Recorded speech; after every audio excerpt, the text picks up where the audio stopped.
우리가 이제 가계라는 경제 주체가 있습니다. 가계. 뭐 가계라 이렇게 부르는데 우리 가족이 아니고요. 이제 경제 활동 주체로서의 가계. 가계라는 그 경제 주체가 있고 여러분들이 다 가계잖아. 저도 가계고. 여러분도 가계고. 물론 동시에 뭐 내가 사업을 한다면 기업인일 수도 있는데 보통 이제 가계, 소비 주체를 말하는 가계. 그 다음에 이 오른쪽에 기업이 있죠. 이 생산자, 소비자. 보통 우리가 소비자 주체 가계, 생산 주체를 기업 이렇게 이제 부르죠. 경제활동 주체입니다. 이 경제활동 주체 이 둘 말고도 이제 정부라는 경제 주체도 있고 정부라는 주체도 따로 있고요. 그 다음에 이제 우리 개방 경제에서는 해외인, 미국하고 우리가 이제 무역을 한다면 해외인, 미국인도 하나의 경제 주체로 들어오죠. 그거는 이제 개방 경제를 고려했을 때 이제 하나의 또 주체입니다. 이제 국내 경제에서는 정부라는 주체도 있지만 우리 주로 이제 가계와 기업이 중요한 경제 주체입니다. 그럼 이 둘이가 어디서 만나냐면은 크게 보면은 두 개 시장에서 만납니다. 두 개 시장에서. 여기 그림에서는 안 나와 있지만 보통 우리가 생산 주체, 소비 주체라고 하는 것은 생산물 시장에서 말하는 주체입니다. 여기 그림에는 안 나타나 있지만 이제 우리 노동시장을 주로 우리가 분석을 해야 되지만 그 노동시장이 존재하기 위해서는 생산물 시장도 그 배후에 있다는 거죠. 여기 이제 생산물 시장.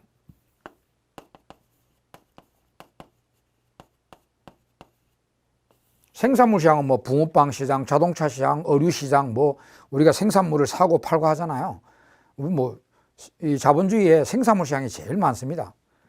생산물 시장이 있는데 이게 빵 시장이라 합시다. 빵 시장. 이게 빵 제조업자, 제빵업자고 우리 빵 소비자입니다. 그래서 생산물 시장에서는 기업이 공급자입니다. 빵을 만들어서 팔죠.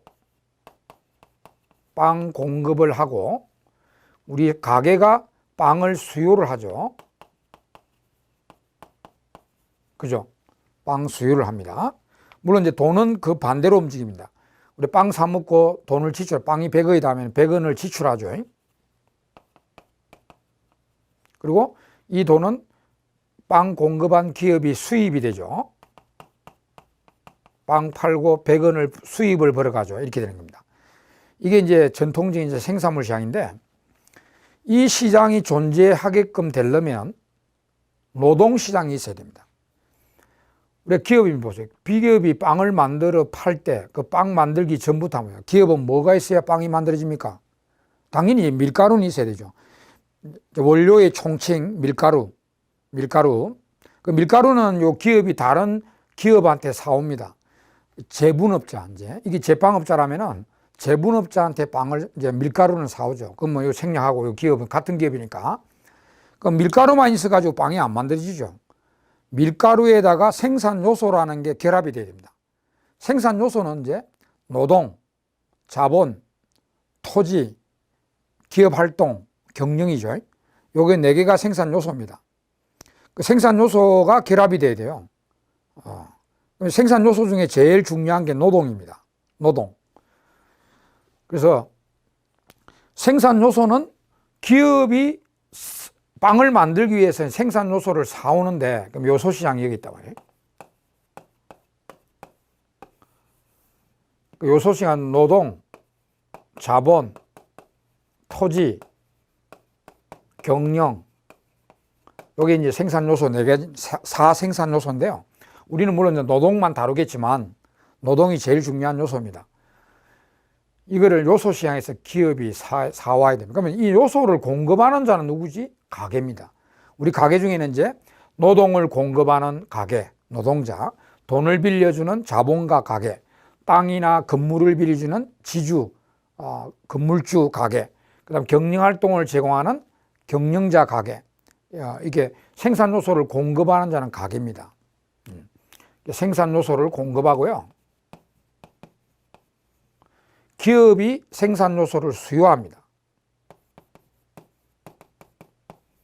자, 그럼 요소 중에 우리 요거는 필요 없고요. 노동이 제일 중요하니까 노동을 가게가 공급을 합니다. 기업이 노동을 수요합니다. 자, 그래서 여러분, 이거 이제 빵 시장에는 기업이 공급자고 우리 가게가 수요자지만 이 노동 시장에는 가게가 공급자입니다. 이건 노동자를 해야 됩니다. 우리는 노동만 집중하니까 노동자라고 이렇게 해야 됩니다. 가게가 노동자 가게. 노동을 공급하고 기업이 노동을 사들입니다. 그러면 그에 대한 대가는 임금이죠. 웨이지, 임금. 웨이지, 이 영어 약자고요. 임금, 지불. 임금을 벌어오죠. 임금을 수입을 벌입니다. 소득이죠. 임금 소득을 벌인다. 근로자가 노동자가 임금을 소득으로 벌어오지. 임금을 지불하고 기업은 이렇게 연결되어 있습니다. 이 노란 거는 이제 돈이 돌아가는 거고, 이 실선은 하얀 선은 이제 실물이 움직이는 것입니다.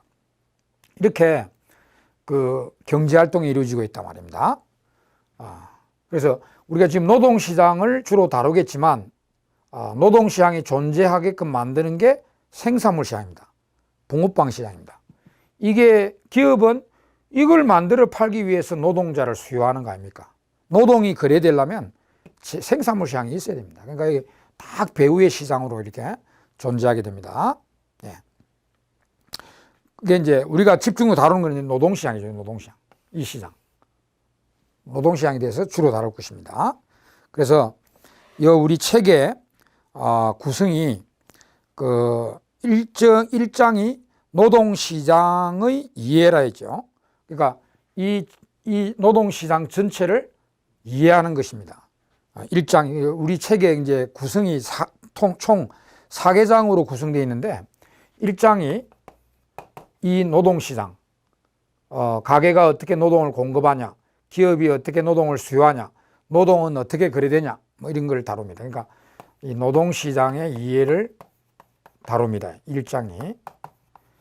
기업의 노동 수요, 가게의 노동자 공급, 그 다음에 노동시장의 균형은 이제 노동이 시장에서 어떻게 만나가지고 어떻게 거래가 되는지 뭐 그런 걸 다루는 게 균형인데요. 이건 이제 전체를 다루는 게 1장입니다. 1장이고 2장이 조금 더 구체적으로 들어갑니다. 여기서 노동이 거래되고 임금이 결정되죠. 임금에 대해서 집중적으로 다루는 장이 2장입니다. 임금의 개념.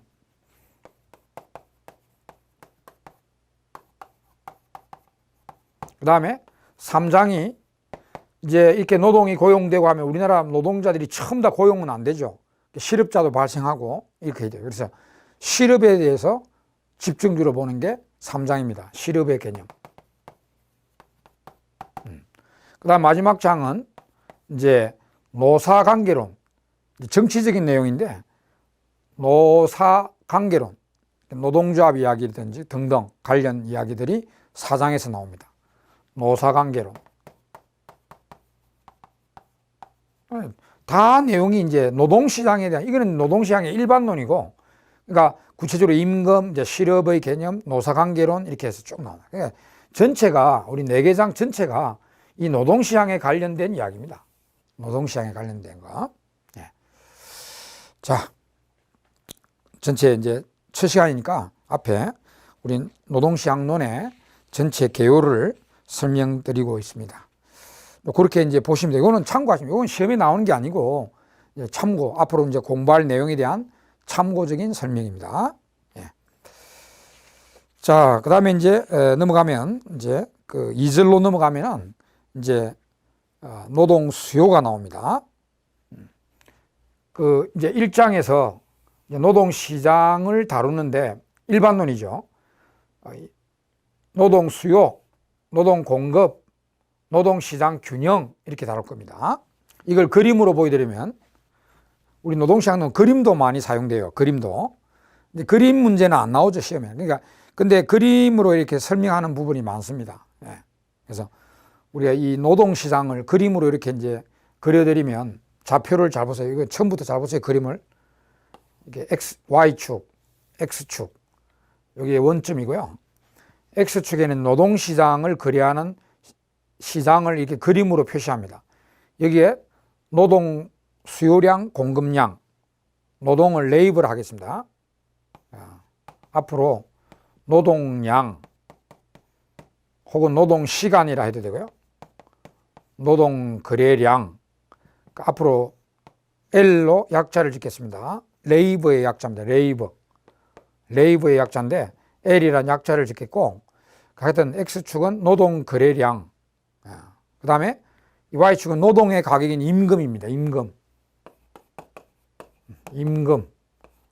영어로 wage니까 W, wage, 임금. 이게 이제 앞으로 많이 볼 그림입니다. 노동시장의 좌표입니다. 노동시장의 좌표.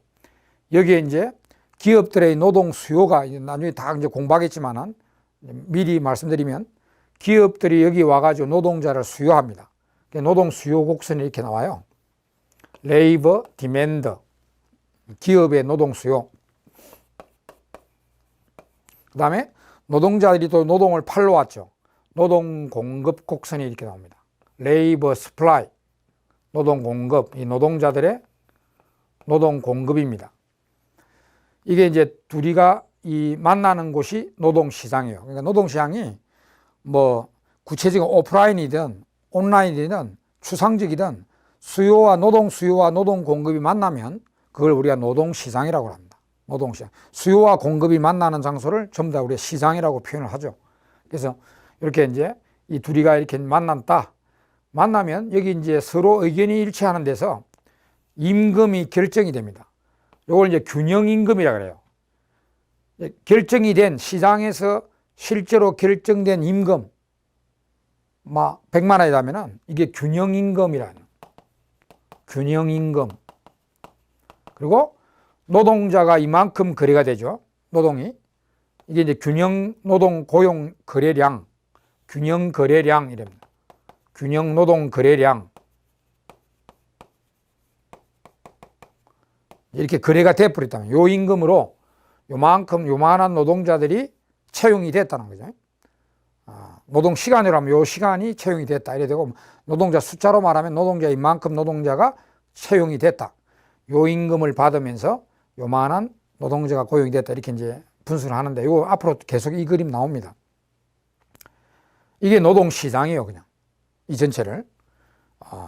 그래서 이 전반적인 이해를 하는 곳이 제1장이고요. 그럼 2절이 이 기업의 노동 수요에 대해서 집중적으로 봅니다. 2절이 기업들이 노동을 어떻게 수요하는가, 노동 수요 개념은 무엇인가, 이런 것을 집중 다루는 게 2절이고, 3절에 가면은 이제 노동자 공급에 대해서 봅니다. 노동자들이 노동을 어떻게 공급하고 공급의 개념들 이런 게 쫙 봅니다. 그 다음에 4절이 이제 균형입니다. 요 둘이가 만나가지고 시장에서 임금이 얼마나 결정되고 고용이 몇 명이 고용되고 이런 거를 이제 다루는 게 이제 4절, 노동시장의 균형을 다루는 게 4절 이렇게 구성되어 있습니다, 여러분. 이 장에 2절, 3절, 4절 이렇게 이제 구성이 되어 있다. 보시면 됩니다. 자, 그럼 바로 이제 2절에 대해서 들어가겠습니다. 이 2절, 3절 매우 중요합니다. 2절에 대해서 집중적으로 보겠습니다. 노동자, 기업의 노동 수요에 대해서 집중적으로 보겠습니다.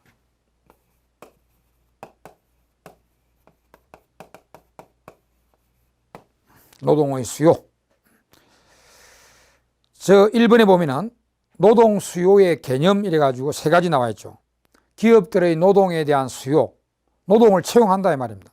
노동에 대한 수요는 유량 개념이고 파생 수요고 결합 수요이다. 이 특징 알아두세요. 개념으로 유량 개념이다. 유량은 기간 개념이라는 거죠. 영어로 flow라. 유량 변수다. 이게 무슨 개념이냐면은 주어진 임금의 기업이 주어진 100만 원의 노동자를 몇 명 채용하겠다, 몇 명 수요하겠다. 이것이 일정 시점이 아니라 기간입니다. 오늘 하루 동안에 내가 임금이 100만일 때 노동자를 2명을 수요하겠다. 이게 기간이지 시점이 아니란 거죠. 오늘 하루 동안에 2명을 채용하겠다. 뭐 오늘 1시간 동안에 2명을 수요하겠다. 이런 개념이라는 거예요. 유량. 일정 기간 개념이라는 거죠. 일정 기간. 시점이 아니고요. 시점에서는 안 되죠. 지금 초가 1초, 2초 딱 지나가고 있는데 어떤 시점에서 내가 노동자를 2명 채용하겠다. 이거 안 되죠. 그러니까 일정 기간 동안에 내가 5명을 채용하겠다. 뭐 이런 수요하겠다. 이런 개념이다. 이거고. 그 다음에 제일 중요한 게 파생적 수요다면. 파생적 수요이다. 기업의 노동 수요는 파생적 수요다. 여기 제일 중요합니다. 이거 기출도 많이 됐어요. 파생적 수요다. 앞에서도 약간 말씀드렸죠. 기업이 노동자를 채용하는 이유가 뭐죠? 노동을 수요하는 이유가 뭡니까? 그냥 노동자 밥 먹이 살리기 위해서? 아니죠.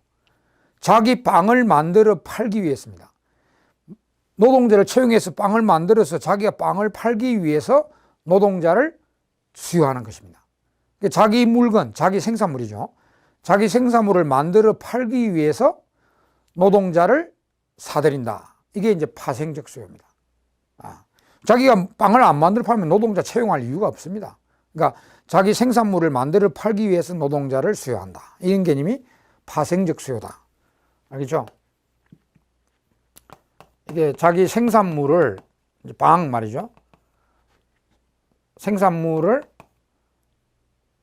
생산하여 판매하기 위해서, 판매하기 위해, 생산하기 위해서죠. 빵을 생산하기 위해서 노동을 사들이는 것입니다. 이것이 파생적 수요다. 이런 것입니다. 그 다음에 이제 결합수요다. 결합수요. 이거는 아까 빵을 만들려면 노동만 있으면 안 되죠. 노동자본. 이렇게 자본은 요때 이제 기계, 붕어빵 기계를 합시다. 노동자본, 그 다음에 토지, 건물도 있어야 되잖아요. 그러니까 이런 여러 가지 결합적으로 수요한다는 거죠. 노동만 덜렁 해가지고 뭐 빵이 만들어집니까? 붕어빵 기계도 있어야 되고, 장소도 있어야, 토지나 뭐 건물 이런 것도 있어야 되잖아요. 그래서 노동만 사들인 게 아니고 자본, 기계를 합시다. 이거 기계 설비, 그 다음에 토지, 장소, 건물 이런 거 같이 사들여야 된다는 거죠. 노동만 사들이는 게 아니고 기업이 빵을 만들려면은 기계도 사들이고 토지도 사들이고 이렇게 해서 건물도, 토지를 이제 빌리기도 하겠죠. 빌리고 뭐 이런 식으로 해서 빵을 만들어내니까 노동을 사들이는 거는 다른 요소들과 같이 결합적으로 수요한다. 그런 뜻입니다. 자, 여기서 제일 중요한 건 파생적 수요다는 거. 이게 제일 중요한 용어입니다. 자, 그 다음에 이제 그 2번으로 내려가서 이제 우리가 본격적인 기업들의 노동 수요를 보기 전에, 기업의 노동 수요를 보기 전에요. 어떠한 원리로 노동자를 채용하느냐, 기업은 그거 보기 전에 그 전 단계로 생산에 대해서 한번 알아봅시다. 기업이 노동자를 채용해서 이렇게 붕어빵을 만들면 붕어빵이 어떻게 만들어지 나가는가, 이게 우리 단기 생산 함수라 합니다. 우리 그 밑에 보면은 그 단기 생산 함수의 특성 이렇게 해서 쭉 나오죠. 용어들이. 그 개념을 조금 봐야 됩니다. 용어들을 배워야 됩니다. 그 그림은 다 필요 없습니다, 여러분. 그림은 다 필요 없고요. 용어만 잘 익히면 됩니다. 기업이 뭐 노동, 자본, 뭐 토지 뭐 이런 걸 하는데 뭐 생략하고요.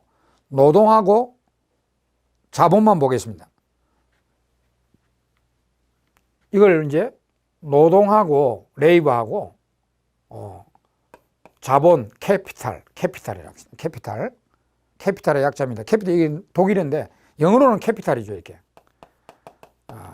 이리 들어가는데 캐피탈 그 돈 빌려주는 데가 아니고 이게 캐피탈이 원래 자본이라는 영어입니다. 독일에는 K로 들어가요. 캐피탈.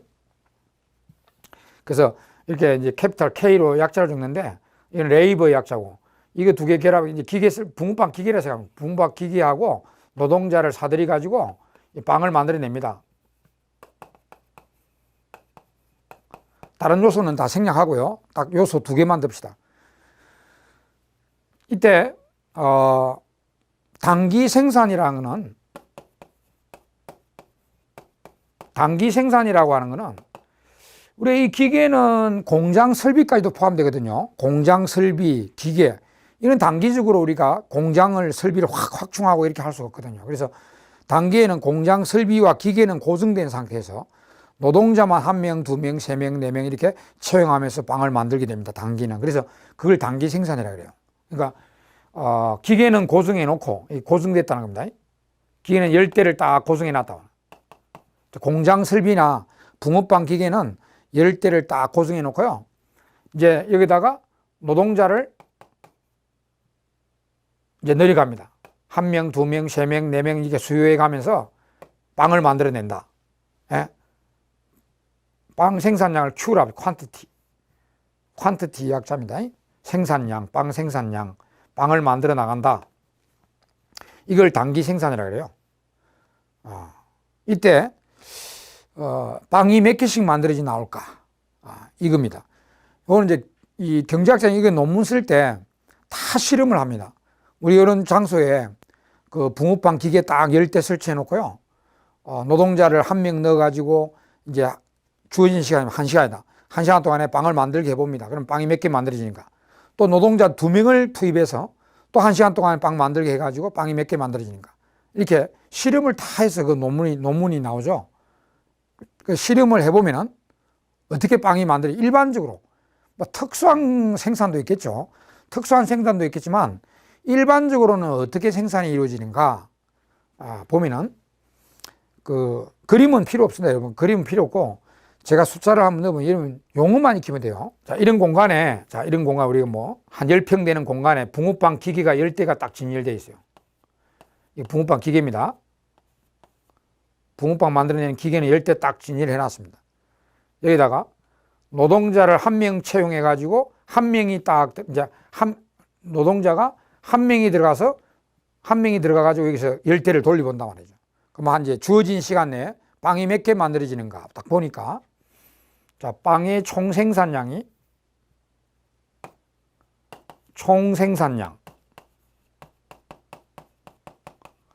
자, 영어로 약자로 하면 total product 혹은 Q 요 Q quantity quantity는 양이잖아요. 양.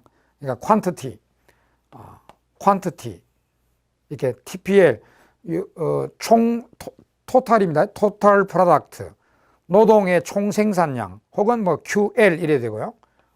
이건 약자입니다만은 보니까 1명이 들어가서 주어진 시간에 딱 일하니까 10개가 만들어지더라. 10개.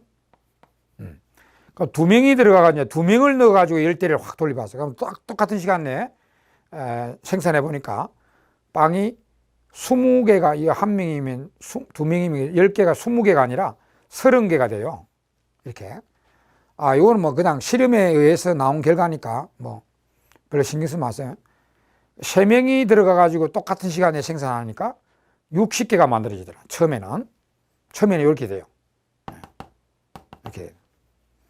자, 여기서 이제 아주 중요한 우리 교과서 보면은 노동의 한계 생산물 나오죠. 뒤에 또 노동의 평균 생산물 이렇게 나오죠. 요 용어들을 아셔야 된다. 요 용어들을. 노동의 한계 생산물. 자, 한계라는 말 많이 나와 우리 노동시장에.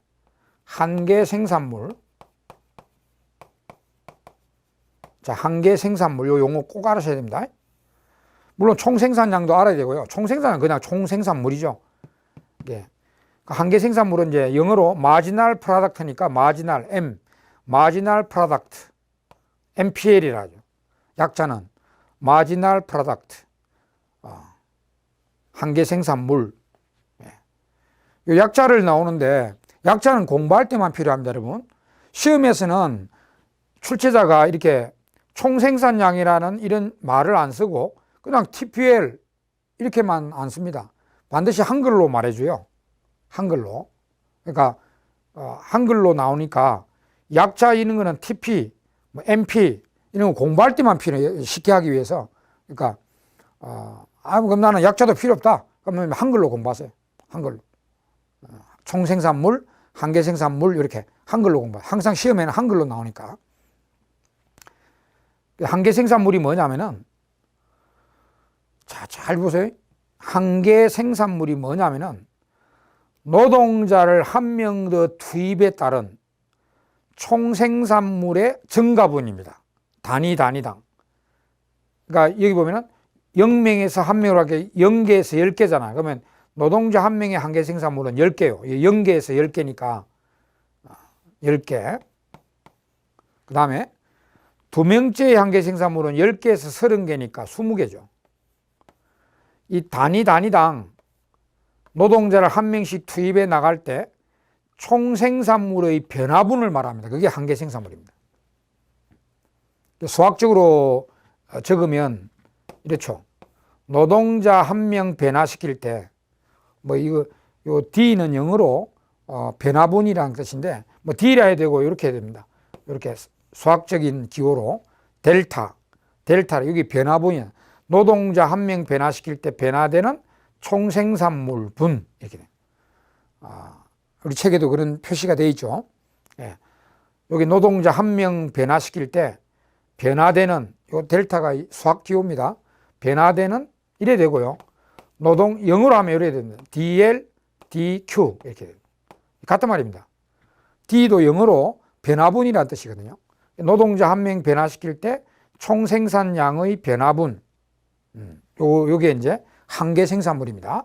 그럼 여기 보면서, 요 숫자를 보면서 공부하세요. 0개에서 10개니까 10개, 10개에서 30개니까 20개, 30개에서 60개니까 이는 30개 이렇게 됩니다. 이렇게 돼요. 이런 게 한계 생산물입니다. 근데 여러분 여기서 끝에 처음에 요리되지만 한 명은 10개, 두 명은 30개, 세 명은 60개. 처음에 이제 분업과 협업이 되기 때문에 이렇게 이제 점점 더 많이 증가되죠. 그러다가 이거 얼마 못 갑니다, 여러분. 얼마 못 가서 만약에 노동자 10명이 들어오죠. 그러면 이제 붕어빵이 1000개가 만들어졌답니다. 그럼 11명 들어가면요. 1100개 정도요. 12명 들어가면 1130개 정도. 13명 들어가면 1132개 정도 이렇게 나옵니다. 그러면 여기 보면은 노동자 11명째의 한계 생산물은 100개죠. 노동자 12명째의 한계 생산물은 30개밖에 안 됩니다. 노동자 13명째의 한계 생산물은 2개밖에 안 됩니다. 이렇게 결국은 나중에 이 한계 생산물이 이렇게 떨어져요. 그거는 기계가 고정되어 있기 때문입니다.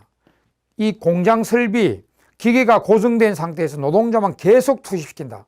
그러면 한번 생각해 보세요. 나중에 이런 좁은 공간에 노동자가 막 굉장히 들어가면, 여러분 이런 좁은 공간에 노동자가 200, 우리 여러분 출근 시간에 뭐 지하철이나 버스 타보셨죠? 빽빽하죠? 그런 상태에서는 작업이 안 될까요? 아예 기계가 있어보면 뭐합니까? 사람 서 있을 때도 없는데. 그러니까 노동자를 계속 투입하면은 공간은 고정되어 있는데 기계는 고정되어 있는데 노동자만 계속 투입한다면 결국은 일을 못 합니다. 그러니까 생산성이 확 떨어져 버려요.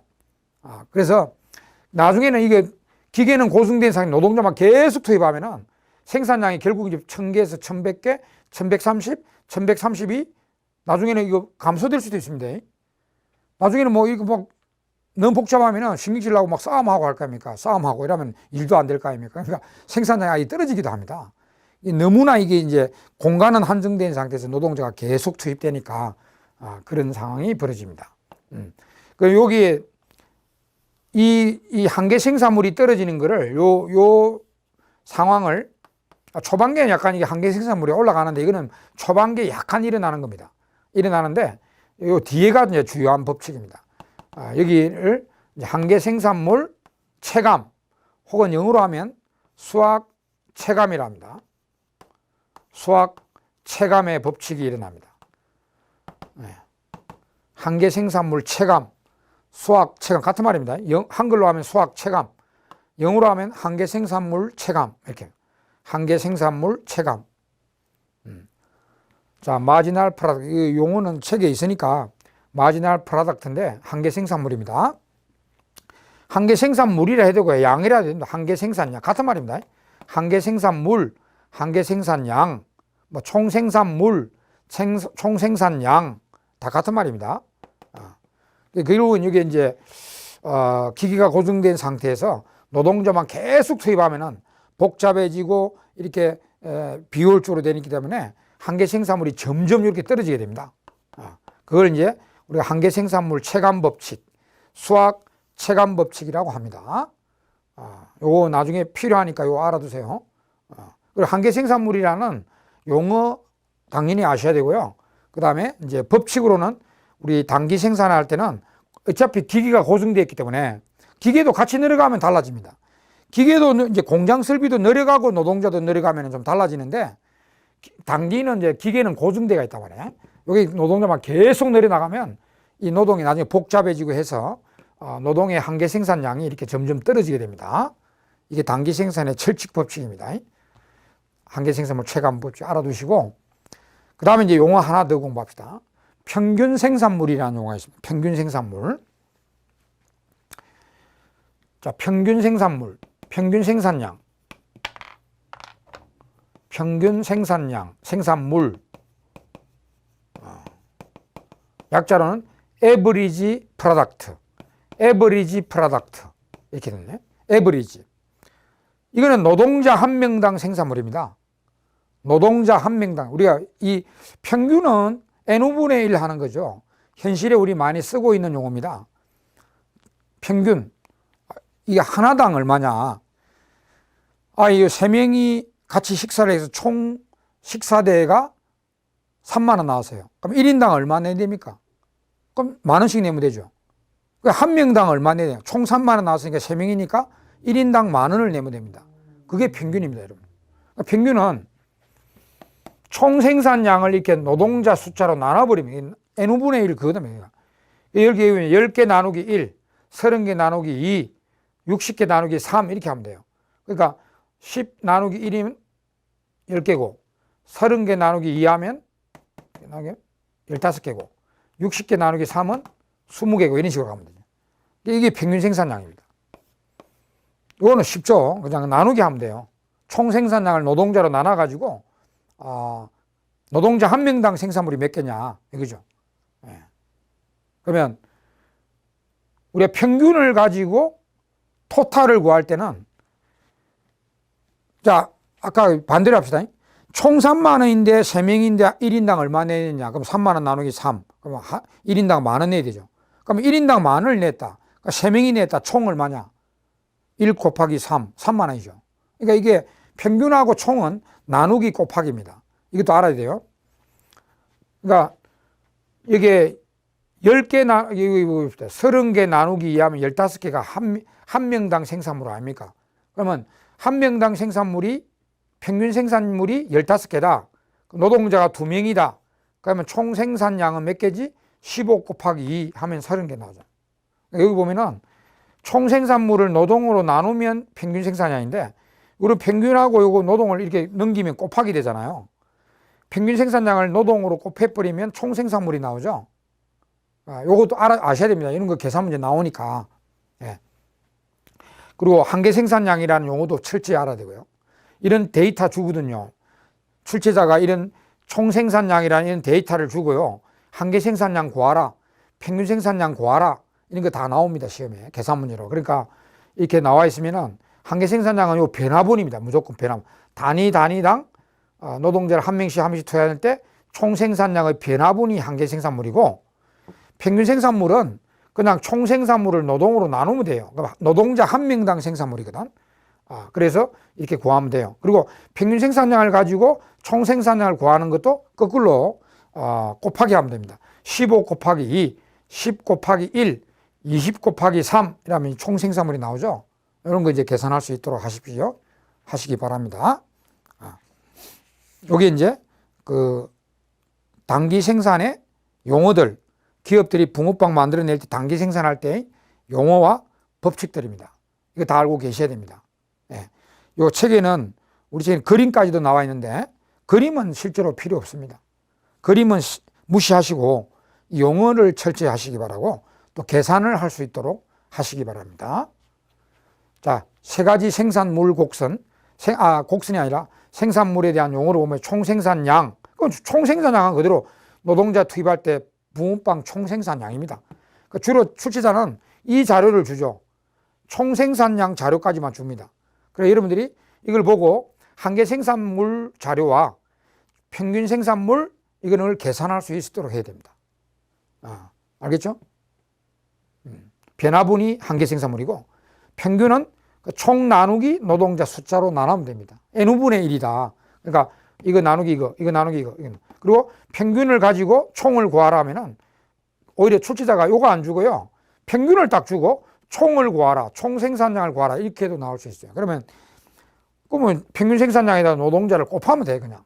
10 곱하기 1은 10개, 15 곱하기 2는 30개, 20개 곱하기 3은 60개 이런 식으로 또 계산할 수 있도록 하시기 바랍니다.